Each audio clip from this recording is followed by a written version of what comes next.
যখন আমি সিলেট সুনামগঞ্জ কোর্টে উপস্থিত হলাম, তো আমি কাঠগড়ায় দাঁড়িয়েছি। জজ আমাকে বলছেন, মামলা ছাড়াই আপনার সাথে আমার কয়েকটা কথা আছে।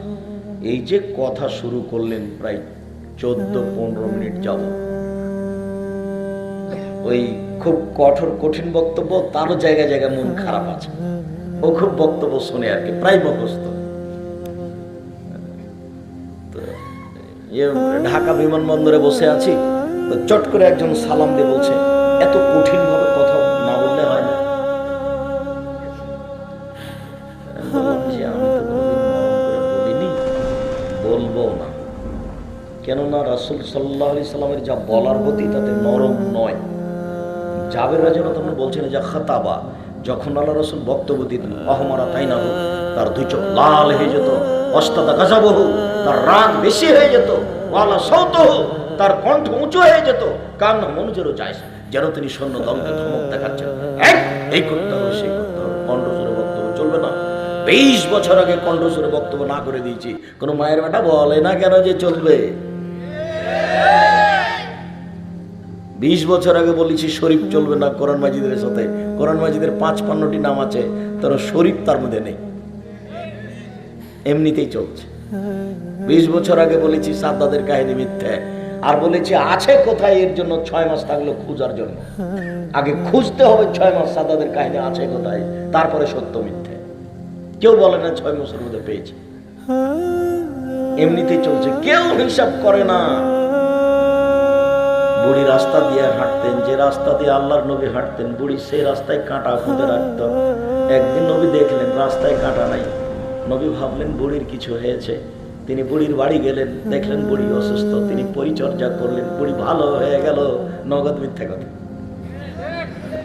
এখন পর্যন্ত আপনার মরা পর্যন্ত সময় থাকতো, খুঁজেন কোথায় আছে ঘটনা। হজ করতে গিয়ে বুড়ির বাড়ি দেখতে গেছে, তো আল্লাহর নবী কাবা ঘরের পাশে জন্ম নিয়েছেন, সেখানেই থাকেন, আর বুড়ির বাড়ি হলো তায়েফে 95 কিলোমিটার দূরে। ওখান থেকে এখানে বুড়ি কেমনে আসে কাঁটা দিতে, ওর বাড়িও মিথ্যে। এইভাবেই চলছে। ধর্মের কেউ দাম দিতে চায় না, যা যেমন লাগছে সেরকম বলে নিচ্ছে, যে পুঁথির গানের মতো। যে মাঝে আপনাকে পুঁথির গানের কথা বলি না, পুঁথির গানের মতো। 6 মাসের রাস্তা মর্দ 6 দিনে গেল, ঘোড়ায় চড়িয়া মর্দ হাঁটিয়া চলিল।